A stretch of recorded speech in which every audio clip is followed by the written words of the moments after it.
Hey guys, this is Kamil. Now in this video, this is the second part of the video that I made about how to overcome failures, why we actually fail and cannot overcome certain things in our lives in spite of attempting many times. You know, certain things we overcome easily and some things we cannot, and there is this invisible barrier. So in this video I'm gonna tell you how to actually overcome that barrier, and as I mentioned, it's something that's not, you won't be able to do it in 1 minute or two like most of the things I share with you, most tricks, but it will take some time, but you can do it. So what you will need a partner for this.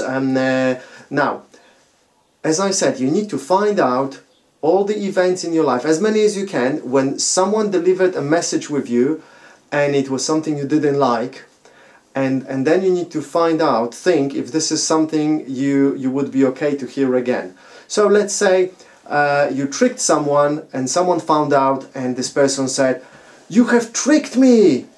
And maybe in that moment you got scared and you thought, or maybe you have dealt with this like really bravely, but inside you were scared, and now you don't want to have that anymore. You forgot about this, but in the background it's there, and you want to have a business, but you're afraid of someone calling you, you know, a cheat, or someone telling you that you've tricked them, and that's what's stopping you from creating a great business or expanding a great business. So this could be something. Or maybe, you know, your ex-girlfriend told you something really nasty and you just cannot forgive her, and believe me, this thing can be stopping you from success in all areas of life, because if there is something in life that you cannot deal with, some kind of a message communication, you don't want to hear it again, and your subconscious mind will do all sorts of things to protect you from situations when it possibly might happen, and obviously those situations will be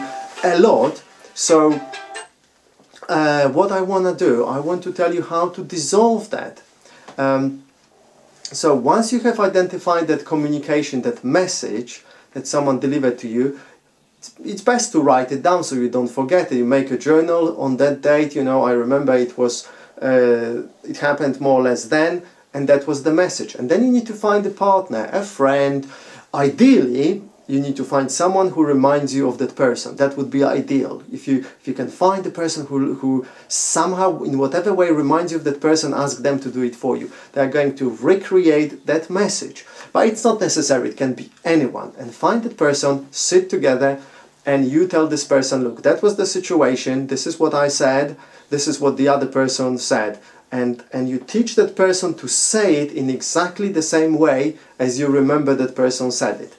And that person says this in the same way. So let's say someone said, "You tricked me." So that your partner tells you, "You tricked me." And then you listen to that, look them in the eye, and observe your feelings.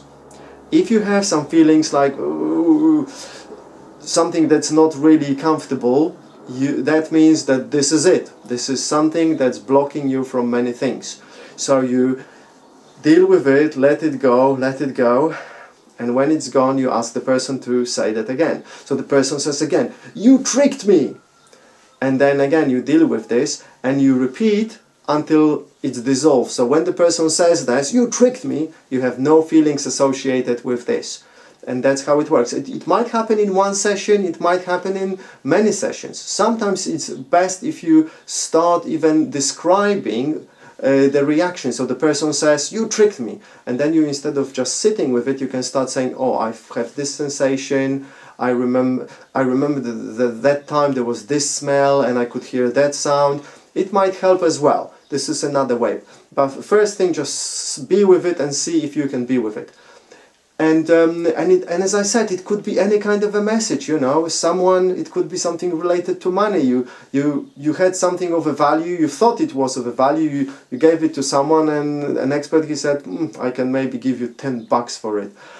And now you might think that it doesn't matter, but if you ask someone to recreate it for you and you have this charge, that means this is it. You need to dissolve it. You need to learn how to be with it, to dissolve it, so it's not affecting you anymore.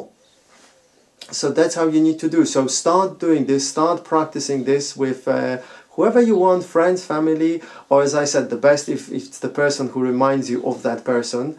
And let me know how it goes. This is one of the best things I know, one of the best methods of freeing yourself from lots of things in life. So keep going, good luck with that, and let me know how it went. Thanks for watching.